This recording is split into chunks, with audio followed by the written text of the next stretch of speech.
This is my second video in round one of my normal lens tournament, and today we're going to be looking at the Canon 50mm 1.4 FD, the original FD from 1971, and that will be going up against the Helios 44M, the 58mm 2.0, and in the second set of tests for this video, we will be looking at Nikon's 50mm 1.8 G lens, the AFS lens, and that will be going up against the Industar 55mm 2.8. And we'll get into that in a minute or two, but I just want to announce today that I'm going to change things around a little bit with this tournament.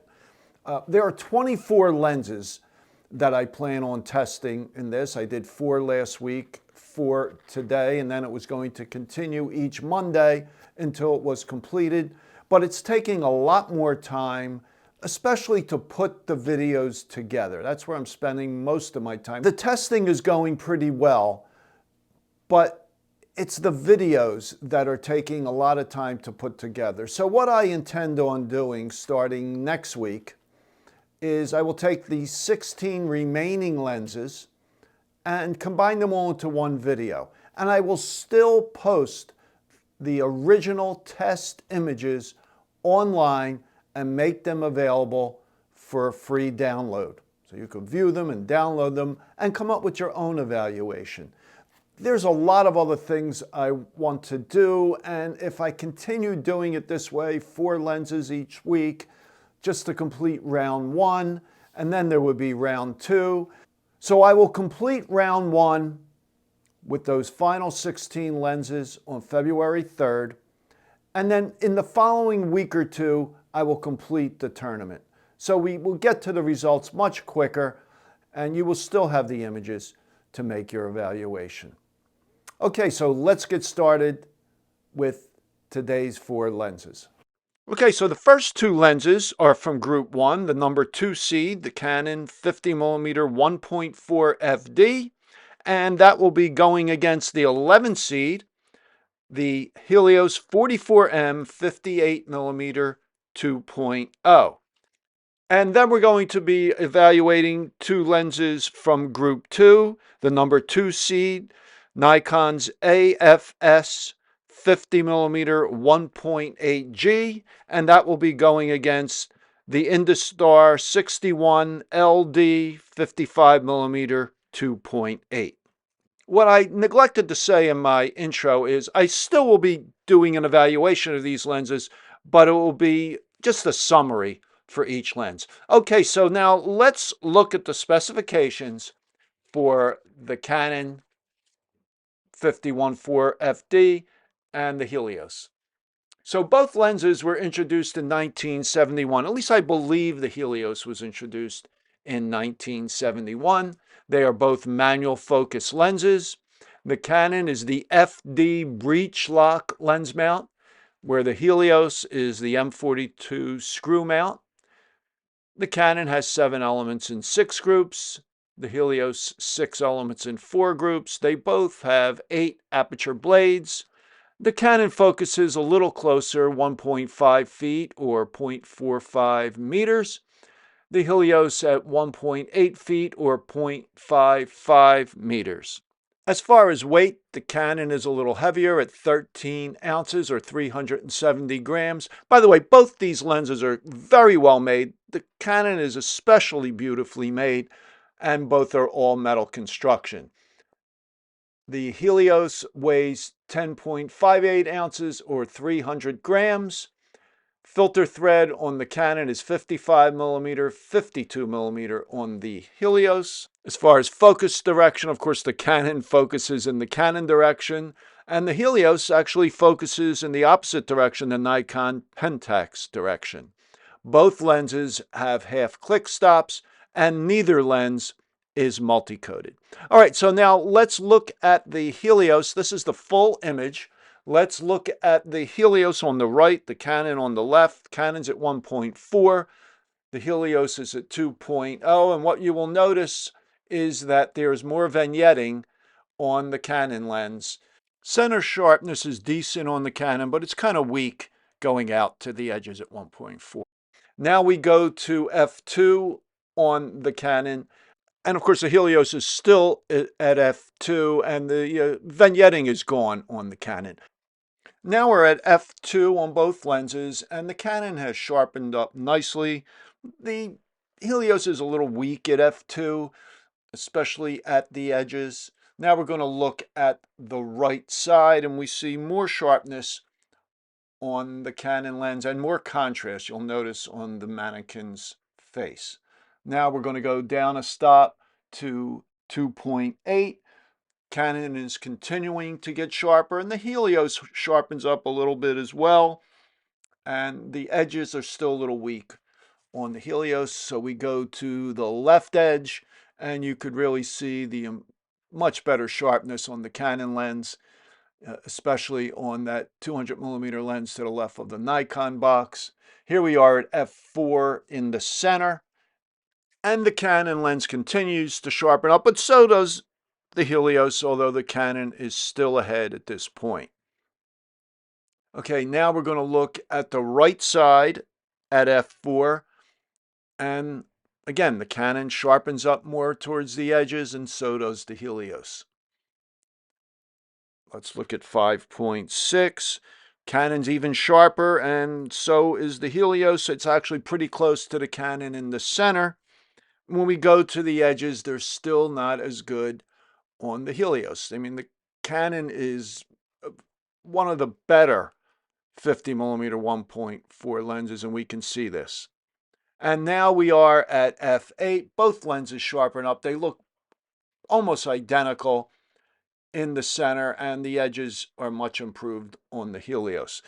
Okay, so now let's look at the bokeh on both lenses. Here we have the Canon at 1.4 on the left and the Helios at 2.0 on the right. One thing about the Helios, it has that reputation as a swirly bokeh lens, but you need to be at or near maximum aperture and at or near minimum focus distance to achieve that. So here, I think they're both pretty good. I think you'll see with the Canon, they kind of get kind of football shaped as you get out to the edge. So I think the Helios does a really fine job here, even though it's at f2 and the Canon is at 1.4. Now here we are with both lenses at 2.0, and I think they're pretty close. I'm not going to give a big edge to either lens. So I think it's pretty much a tie at 2.0. Now we're going to look at 2.8. And, you'll notice, of course, that the bokeh balls are a little bigger with the Helios. Of course, we are up to 58mm lens as opposed to a 50. And now we're at f4. And pretty similar, in my opinion. Evaluate this for yourself and see what you think. But now we're at 5.6. Okay, so I think we have to give the nod to the Canon, especially for sharpness. So the Canon moves on to the next round. Okay, in this video, we're going to be comparing two lenses from Group 2, the number 2 seed, the AFS Nikkor 50mm 1.8G, versus the number 11 seed, the 55mm 2.8 Industar 61 LD. Okay, so let's go over the specifications on both of these lenses. The Nikkor was introduced in 2011. The Industar dates from the early 1970s. The Nikkor is autofocus, where the Industar is a manual focus lens. Of course, the lens mount for the Nikkor is Nikon F mount, and the Industar is the M39 Leica screw mount. The Nikkor has 7 elements in 6 groups. The Industar, 4 elements in 3 groups.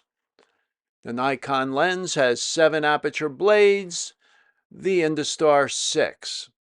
The Nikkor focuses a good deal closer at 1.5 feet or 0.45 meters, and the Industar focuses to 3.3 feet or 1 meter. Both lenses are light. The Nikkor is a little heavier. It weighs 6.6 ounces or 185 grams.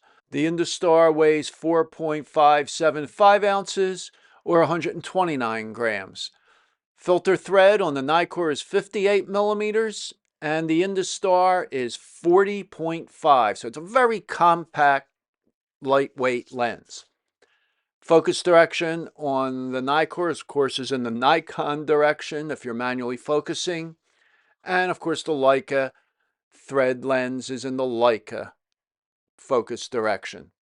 The Nikkor goes from 1.8 to f/16 in 1/3 and half stops, settable in the camera. They are not click stops. The Industar has full stops from 2.8 to 16. The Nikkor is multi-coded and the Industar is not. All right, so let's look at the test results. On the left, we have the Nikkor at 1.8, and on the right, we have the Nikkor at 2.0. They're just about identical. I see no difference, either vignetting or sharpness or anything else at 1.8 or 2.0.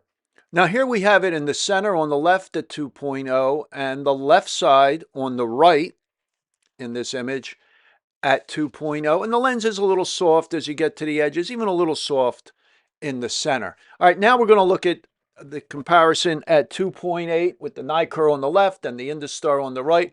And you can see the Industar has a lot of vignetting at 2.8 and less contrast if you look at the mannequin head in the center. Now we go to the center of the frame at 2.8, and I noticed that Industar to the right side of the center is not as sharp as the left.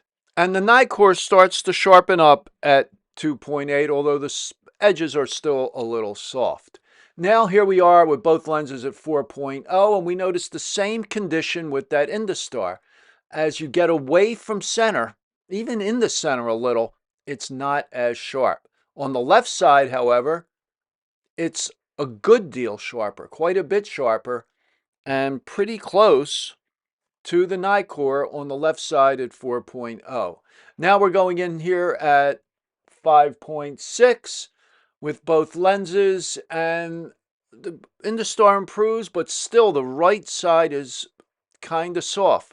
So why is that happening? It could be decentering on the lens. Now, I tested this lens a couple years ago outdoors, and I really didn't notice this softness on the right side. And I looked at some of those images again, and they are a little softer, but not like this, not as big a problem as this. So here we are at 5.6 on the right side, and the Nikkor is far superior to the Industar here. And then we're going to go at f8 and just on the left side. And the Industar actually on the left side is a little sharper than the Nikkor. Okay, now we're going to look at bokeh. This is the Nikkor on the left, 1.8, and on the right at 2.0. And I don't see much difference. It's only a third of a stop. And the bokeh is nice. It's a little football shaped as you get to the edge. But overall, I think it's nice. The out of focus leaves look really good. Now we're looking at both lenses at 2.8, the Nikkor on the left. And I think they're really close at 2.8. Not much difference at all. And I would say the same here at 4.0. And the images look very similar, although the Industar is a longer focal length, so it does have a little bit different look. The basketball obviously is a little bigger in the frame. And here we are, 5.6. So I think as far as bokeh, I think these lenses are very close. I guess I'm going to call it a draw. But overall, I'm going to have to give the edge to the Nikkor, so the Nikkor will move on. Unfortunately, we have that issue of probably decentering on the Industar, although, like I said, 2 years ago, I really didn't notice that. Of course, those images were shot at a greater distance, So I'm really at a loss. The lens has been stored properly. So I don't think it's never been dropped as long as I've owned it. So I really don't know. So the Nikkor moves on. And next week I will be evaluating the remaining 16 lenses, 8 from group 1, 8 from group 2, to determine which lenses join the Nikkor and today's Canon 51.4 FD and move to the next round. Remember, just look in the description below for a link to all 4 of the lenses that were tested today, full-size original images in JPEG form that you could view and download. Okay, so if you enjoyed this video, please give it a thumbs up and subscribe to my channel. And if you have any comments or questions, please leave them in the comments below. I always try to respond to all comments and all questions. I usually publish a new video every Monday morning and Wednesday morning at 11 a.m. Eastern Time. So I will talk to you next time.